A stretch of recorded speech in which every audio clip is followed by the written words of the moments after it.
are y'all? Giving honor to God, who is the head of my life. I want to make sure I say that first. To begin with my testimony, I moved to Houston about 12 years ago. I had signed a record deal right out of college singing gospel music, working with V. Michael McKay. So any of you who know who Kirk Franklin is, V. Michael McKay is the guy who basically taught Kirk Franklin how to write and produce songs.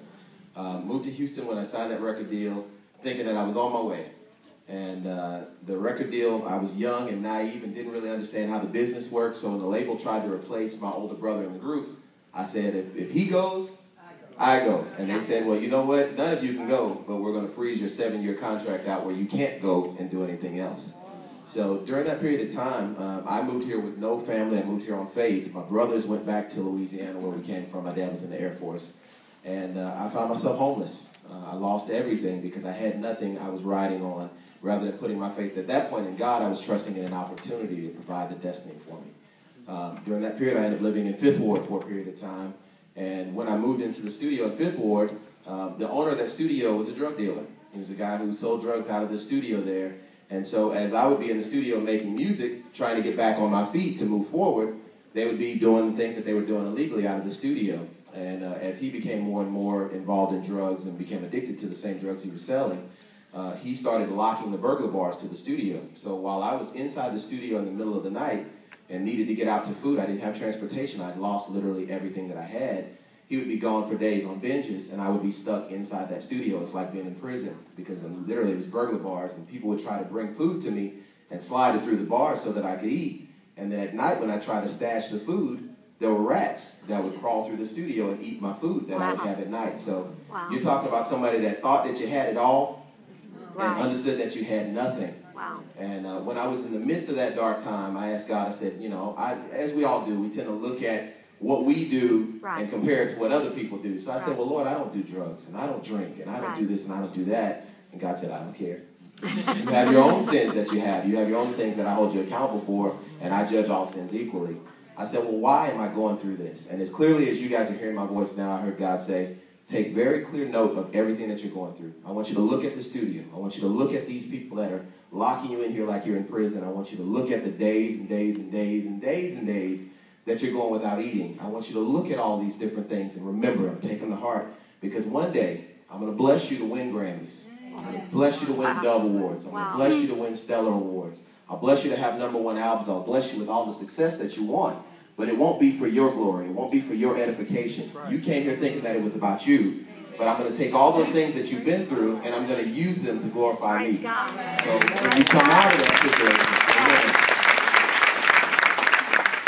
so God told me, when you come out of that situation, and you have all these different things, I want you to always point people back to that studio in 5th Ward, which is now a church, by the way. So tell me God ain't good. So fast forward a few years later, and I was blessed to work with someone you guys may know by the name of Lecrae. I became a producer and a songwriter working with him on Rehab the Overdose. And thinking back to all the promises of God, back in January of 2012, we won a Stellar Award. In April of 2012, we won a Dove Award. And last night, I just came back from the Grammys. We won a Grammy Award.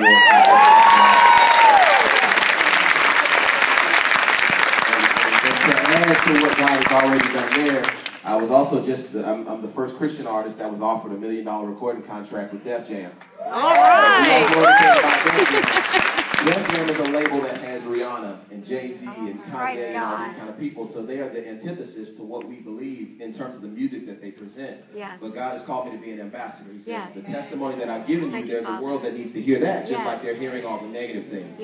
So that's pretty much it. I'm just blessed. I'm excited. I'm for God.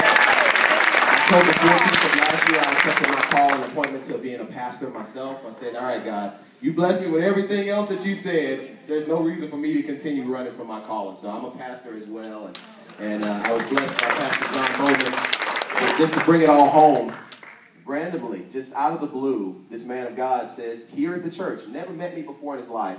He says, who is this guy, Billy Dorsey? Follow me on Facebook. So I think that may be where the connection came from. He says, who is this guy, Billy Dorsey? God put him in my heart. I dreamed about him, and we need to get this guy up here. Let's have coffee. Wow. And that's where it started. And now, by the grace of God, and through these great men and women of God, Deborah George and Pastor John Bowman, Robert, etc., I'll be helping to lead the outreach when we go back into Fifth Ward on that day. So I just want to encourage all of you guys, there may be something that you are holding out hope for. I don't know what it is. It could be a sickness. It could be a trial that's gone on too long. It could be anything. It could be something that you want God to do in your life. If you have never seen God operate, I have watched God with my own eyes shift my atmosphere and do impossible things that there is no man, including myself, that could ever take credit for what God has done. He's taken me from nothing to the place where now I have everything, but it's all because of His grace and His glory. So I just encourage you today. I encourage you. So, we're working on some things now, and I'm just blessed, and I'm encouraged. I just want you guys to keep me lifted up in prayer and take my testimony to heart, because that's what God said is I want you to share what I've done for you so that others know if I did it for you, I can do it for them too. Amen.